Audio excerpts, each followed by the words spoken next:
Leo ninatamani tujifunze jambo fulani hivi. Kuna huyu jamaa anaitwa Ayubu na akawa yuko mbio sana anakuja nyumbani. Sasa akawa ameita baba, akawa ameita mama, lakini akawaambia nimekuja. Niliondoka muda mrefu hapa nyumbani. Baba yake alifurahi sana kumuona mwanaye. Lakini huyu jamaa alikuja na hali mbaya sana, lakini kumbe amebeba zawadi za kutosha sana. Lakini mama yake hakupendezewa na hili jambo. Aliangalia sana kwa macho makubwa tu. Ila huyo mama ambaye anaishi na baba anamchukia sana kwa sababu mama yake alifariki na baba yake akaoa mwanamke mwingine, kwa huyu ni mamdogo yake. Sasa baba anasema, Mama Angel, mtoto wetu amekuja na aliondoka hapa muda mrefu. Sasa Mama Angel akasema amekuja kufanya nini tena? Huyu mama na mtoto anaitwa Angel, lakini huyu jamaa jina lake anaitwa Ayubu.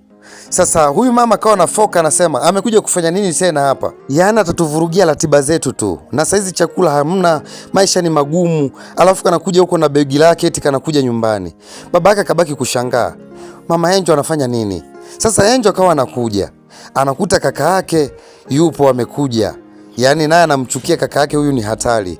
Sasa mama yake akawa anamwangalia Angel naye alivyokuwa na kasi ya kufoka. Sasa wanamchukia sana huyu mshikaji, lakini bila kujua kwamba Ayubu amebeba zawadi kwenye mkono ameweka huko kwa nyuma. Sasa babake anasema, mnamchukia nini mwanangu? Sasa huyu mama anasema, wewe baba uwe taratibu, unaniletea msukule hapa nyumbani afu nasema nyonyo.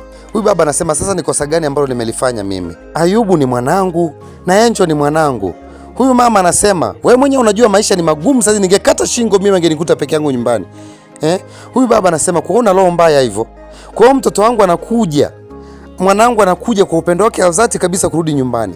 Sasa amefanya kosa gani? Kwa nini mna roho mbaya hivyo Mama Angel?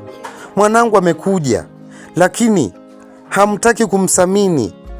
Ana kosa gani huyu? Huyu mama akasema, kwa moyo wangu mimi, haki ya Mungu angenikuta peke yangu ningekata shingo mimi. Mimi sitaki masiala. Aliondoka hapa, mimi nikajua atakuja tajiri. Hapa anakuja na mikono tu na shangazi kaja lake. Alafu amekuja kufanya nini sasa? Baba Angel, nataka huyu aondoke alivyo hivyo na mashati ametoboka na kuja kufanya nyumbani. Na Ayubu akitaka ongea kitu chochote kile wanamfokea sana. Angel naye akawa anamfokea sana na kusema unadondoka tu kama mvua.